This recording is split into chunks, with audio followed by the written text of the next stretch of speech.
पतवार थामे हाथ अपना मजबूत है काफी, बेताब दरिया में भंवर भी है तो डर कैसा।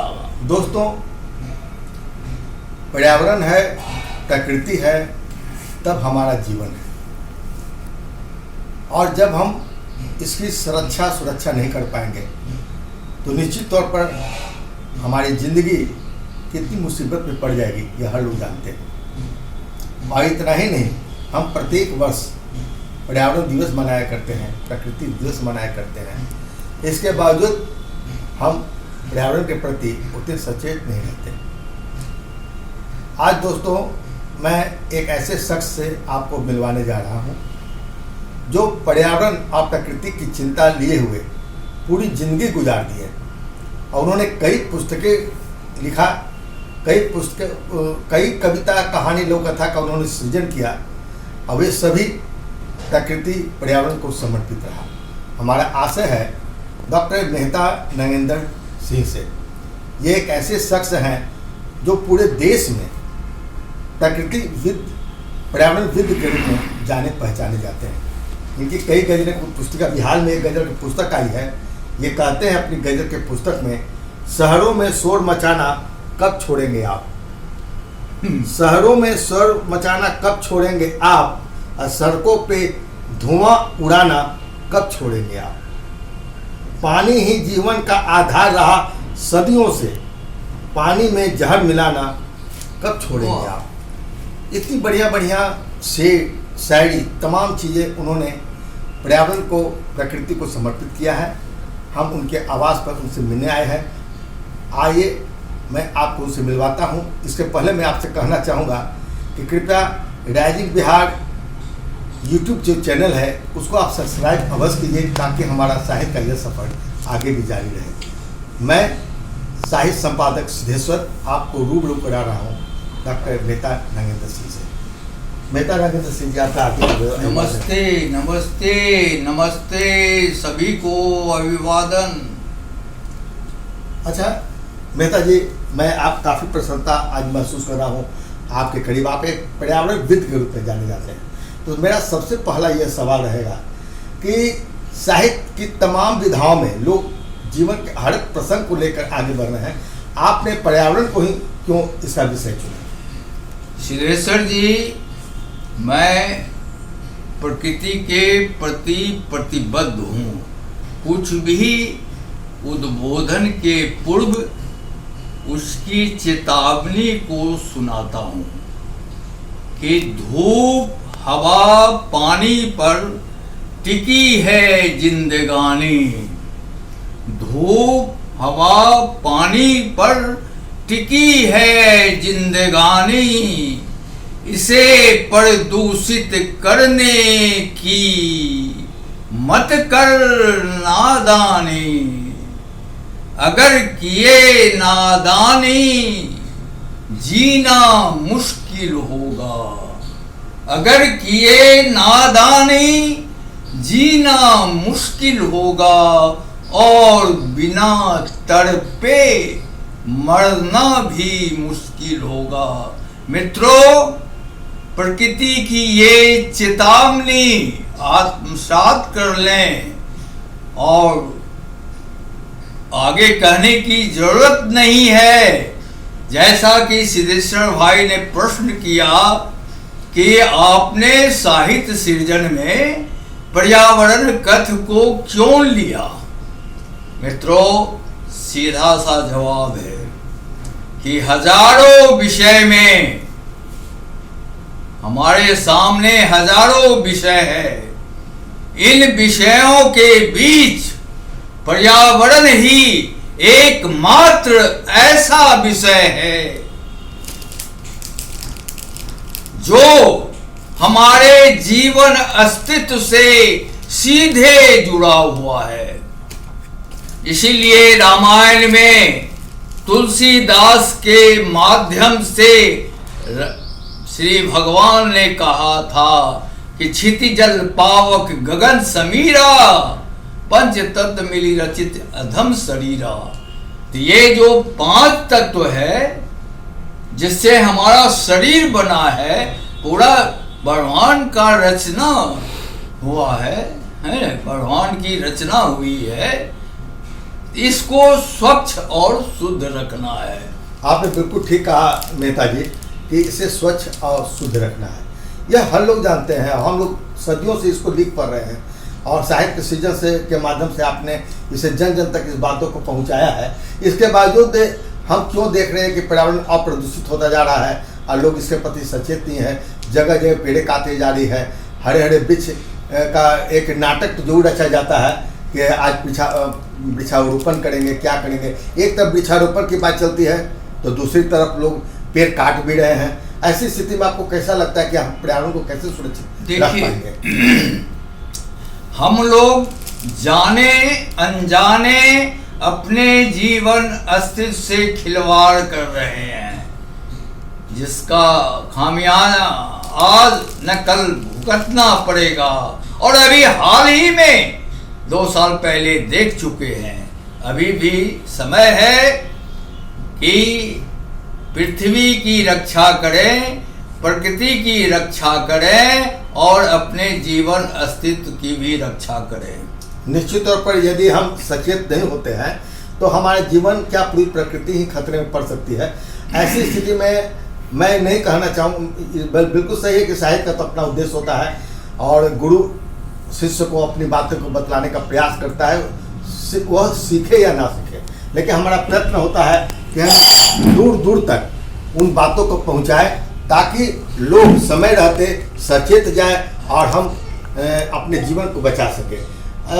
आपने इसी उद्देश्य को लेकर पूरी जिंदगी आपने पर्यावरण को समर्पित किया। हम इससे के संदर्भ में और भी कुछ आपसे सवाल करेंगे। इसके पहले हम चाहेंगे, एक आपकी गजल पुस्तक भी आई है और उसमें आपने एक गजल बहुत हर जगह सुनाते हैं, बड़ा बढ़िया लगता है। मैं चाहता हूं कि पहले आप एक गजल सुनाएं। मैंने हिंदी की सेवा में अपने को समर्पित किया और उसी समय सोचा कि लीक से हट के कुछ काम करेंगे। आप सभी जानते हैं कि जन जागरण के लिए साहित्य चाहिए। अभी जो परिस्थिति आ गई है वैश्विक स्तर पर, जन जागरण के लिए हमको पर्यावरण साहित्य चाहिए। इसलिए मैंने पर्यावरण साहित्य में सभी विधाओं की रचना की है।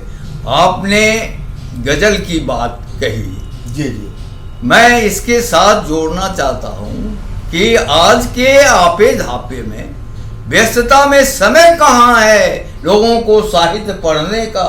लेकिन आपको अपनी बात बताओ, चेतावनी कहनी है तो कुछ ऐसा यंत्र आप विधा खोजिए कि कम समय में कम शब्दों में सारी बातें आप कह दे। अब मुझे लगता है कि गजल से बेहतर कोई विधा नहीं जिसमें आप नहीं शब्दों में अधिक बात कर नहीं गजल है। चाहूंगा आप आगे और कुछ बात करें। एक गजल आप सुनाइए। नहीं, सुना रहा हूँ बस जैसा ये आधा सेकंड। दोहे और गजल और हाइक्यू 3 विधा को मैंने पकड़ा जो मिनटों में अपनी बात कह सकते हैं। जी जी बिल्कुल। अब रही आपकी गजल। गजल के बारे में आप सभी लोग जानते हैं, मैं उतना नहीं जानता हूँ। मैं तो कुदरत का स्टोनो हूँ, वो लिखवाती है, मैं लिख करके परोसता हूँ। लेकिन परोसने का काम में भी काबिलियत दिखाना पड़ता है, हुनर दिखाना पड़ता है। और जब तक हौसला नहीं रहेगा तो मैं इतना कुछ भी कहने के पहले अपना शाब्दिक परिचय देता हूँ, जिससे आप स्पष्ट हो जाएंगे कि प्रकृति ने मुझे किस तरह से निर्मित की है। कि दौलत नहीं है पास मगर शोहरत मेरे पास है। क्या बात है। मैं एक बहुत बड़े आपके देश का भूवैज्ञानिक हूँ। दौलत नहीं है पास मगर शोहरत मेरे पास है। कुदरत का मैं हूँ सेवक, कुदरत मेरे पास है। यदि आपके पास कुदरत है, आप कुदरत के पास हैं तो कोई डर भय नहीं। इसी पर एक गजल के कुछ शेर सुनाना चाहता हूँ, और वो भी एक बिहारी के नाते कि बिहारी इतना शेरे दिल क्यों होता है, डरता क्यों नहीं है। तो वहां पर मैं कहता हूं कि हौसला भी है, हुनर भी है, तो डर कैसा। वाह, क्या बात है। हौसला भी है, हुनर भी है, तो डर कैसा। सांस की खातिर सजन भी है, तो डर कैसा। क्या बात है, क्या बात है। अभी बीते वर्ष की घटना देख चुके हैं कि धूल है, धुएं का गुब्बार है, तो क्या हुआ। बिहारी इम्यूनिटी की बात बोल रहा हूं। प्रतिरोधक क्षमता पूरे देश में सबसे ज्यादा बिहारी को है। धूल है, धुएं का गुब्बार है, तो क्या हुआ। सजर के होते जहर भी है, तो डर कैसा। वाह, क्या बात है। सजर पेड़ पौधे को कहते हैं और पेड़ पौधे हमारे नीलकंठ है, देवता स्वरूप है। जहर को भी चपट कर जाता है। और आगे देखिए, वीर कुंवर सिंह का जयंती है, उसी से संबंधित एक शेर सुना रहा हूं कि उनके शान पर हम लोग बिहारी कितने नाचते हैं कि जिस्म हमारा तंदुरुस्त है, बलवान भी है। जिस्म हमारा तंदुरुस्त है, बलवान भी है, प्रदूषण का कुछ असर भी है, तो डर कैसा। इम्यूनिटी आप बनाए रखिए, उसके लिए पौष्टिक और मोटे अनाज का व्यवहार करना शुरू कीजिए। और आगे का शेर देखेंगे कि पतवार थामे हाथ अपना मजबूत है काफी। पतवार थामे हाथ अपना मजबूत है काफी। बेताब दरिया में भंवर भी है, तो डर कैसा। हौसला भी है, हुनर भी है, तो डर कैसा। सांस की खातिर सजर भी है, तो डर कैसा। और चलते चलते कुदरत कहती है हमसे और आपसे भी कह रही है कि सजर की हिफाजत में लगे रहो मेहता। सजर की हिफाजत में लगे रहो मेहता। साथ में लंबी उम्र भी है, तो डर कैसा। वीर कुंवर सिंह मैं भी हूं, 80 प्लस हो गया हूं। साथ में लंबी उम्र भी है, तो डर कैसा। हौसला भी है, हुनर भी है, तो डर कैसा। मित्रों, इस तरह से पर्यावरण जन जागरण के लिए मैंने 151 गजलों का संग्रह किया हूँ। मैं आपको नमन करता हूँ मेहता नंगेंद्र जी कि आप उम्र के इस मुकाम पर आपने कहा कि 18 प्लस कर चुके हैं और फिर भी आपकी यह हौसला अफजाई वास्तव में कई युवकों के लिए प्रेरणा स्रोत है। और मैं जानना चाहूँगा कि आज आप पत्रिका भी निकाल रहे हैं, पत्रिका पर्यावरण हरित वसुंधरा पत्रिका के आप संपादक भी है, काफ़ी दिनों से आप निकाल रहे हैं और इसके कारण और इस पत्रिका के माध्यम से आप पूरे देश में पर्यावरण को समर्पित आपने सारी बातें कहने का प्रयास किया है। मैं जानना चाहूँगा कि इस पत्रिका को निकालने का आपका उद्देश्य क्या है, संक्षिप्त बताने का। देखिए, सामान्य बात है कि जब आप किसी अभियान में निकलते हैं, किसी जन जागरण में निकलते हैं, तो उसके प्रचार प्रसार के लिए पत्रिका या पुस्तकों का होना जरूरी है। मैंने 1996 में पर्यावरण साहित्य सृजन आंदोलन बिहार से शुरू किया। जिस तरह से दलित साहित्य आंदोलन महाराष्ट्र से, स्त्री विमर्श साहित्य माने आंदोलन दिल्ली से, मैंने बिहार से जो बिहार धरती आंदोलन की धरती है, वहाँ से 1996 में, और तभी ये पर्यावरण साहित्य सृजन का आंदोलन शुरू किया, और उसी समय से जन जन तक पहुंचाने के लिए अपनी बात को एक पत्रिका का मैंने प्रकाशन शुरू किया, और आज लगातार ये पत्रिका प्रकाशित हो रही है। ये पर्यावरण शिक्षा और पर्यावरण साहित्य पर आधारित है। बहुत बढ़िया है। देश में बहुत कम ऐसी पत्रिकाएं निकल रही है जो पर्यावरण को समर्पित है। इस माध्यम से आपने बहुत कुछ सार्थक प्रयास किया है। अच्छा, आप एक इस रूप में जाने जाते हैं कि पूरे देश भर के जो साहित्यिक गतिविधियां हैं उससे भी आप परिचित रहते हैं। मैं जानना चाहूँगा कि आप किन साहित्यकारों से प्रभावित रहते हैं और कुछ प्रमुख गतिविधियों की आप चर्चा कीजिए। देखिए, मैं हिंदी की सेवा के लिए 1987 में ही योजना बना ली थी। चूँकि मैं बिहार सरकार के योजना विभाग में रिसोर्स निदेशक था, रिसोर्स डायरेक्टर था, बाद में एडवाइज़र भी बना, तो उसी समय योजना तैयार किया कि बाकी समय में, खासकर सेवानिवृत्ति के बाद, हमको पर्यावरण विषय लेकर आगे बढ़ना है और उसी पर्यावरण साहित्य सृजन में लगा रहना है। पौधारोपण और साहित्य का निर्माण, ये दो प्रमुख काम मैंने लिया और तब से ये चल रहा है।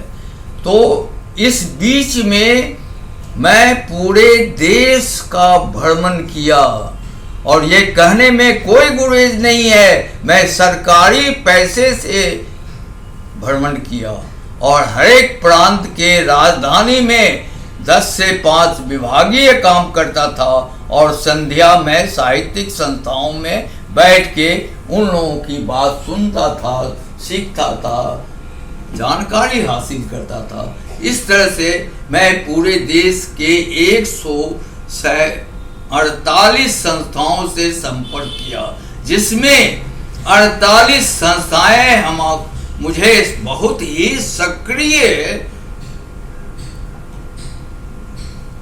मालूम हुआ। खास करके प्रयाग हिंदी साहित्य सम्मेलन से मैं जुड़ गया, और बड़े बड़े उस समय बिहार में हमारे करीब 15-20 मूर्धन्य साहित्यकार थे। ये मैं 85-95 के बीच की बात कह रहा हूँ। और हमारे 2 गुरु हुए, एक महाकवि आरसी बाबू, जिन्होंने मेरी पहली काव्य पुस्तक पेड़ की चिंता की भूमिका लिखे हुए हैं। दूसरे गुरु हुए आचार्य रंजन सूर्यदेव जी, उन्होंने इसकी भूमिका लिखी। वो भाषा विद्वान थे, शिव पूजन सहाय के शिष्य, और उन्होंने मुझे अपना शिष्य बनाया। ये 2 व्यक्तियों से मैं बहुत ही प्रभावित रहा, और वो दोनों व्यक्ति आज भी मेरे साथ इस पत्रिका के माध्यम से आप देख सकते हैं कि इनका साथ हमने छोड़ा नहीं है, इनका साथ हमने छोड़ा नहीं, मेरे साथ हैं। इसके अतिरिक्त मैं राष्ट्रकवि दिनकर के समीप रहा, कथाकार फणीश्वर रेणु जी से तो बचपन के साथ ही रहा। फिर साहित्य सम्मेलन में पांडे जी थे। शिव पूजन सहाय का भी मैंने दर्शन लिया है। अच्छा मेहता जी, आज की साहित्यिक गतिविधियों से आप कितना प्रभावित हैं? आज कौन सबसे अधिक सक्रिय आपको नजर आते हैं? नहीं, ये प्रश्न को जैसा थोड़ा स्पष्ट कीजिए आप। मैं कहना चाहूँगा कि आज कौन से साहित्यकार ऐसे हैं जो सक्रिय रूप से हमारे बिहार को पूरे देश भर में अपने देखिए, कर रहे हैं? ये सवाल का जवाब थोड़ा समय लेगा, इसलिए कि मैं साहित्यिक सर्वेक्षक के रूप में ज्यादा जाना जाता हूँ। बिहार में हमारे ऐसे ऐसे विभूतियां हुई हैं, है ना, खास करके नौजवानों की श्रृंखला काफी तगड़ी निकली, जो हिंदी साहित्य के प्रति समर्पित हैं। मेरे कथन पर मैं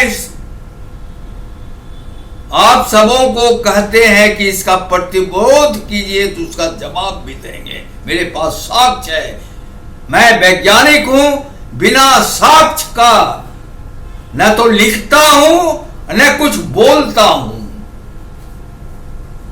तो ऐसे नौजवान हमारे बिहार में अभी 5-6 हैं जो लगे हुए हैं, लेकिन कुछ लोगों में महत्वाकांक्षी इतने हैं कि ये बुजुर्गों को भी नजरअंदाज कर देते हैं। ये थोड़ा कष्ट का काम हो रहा है।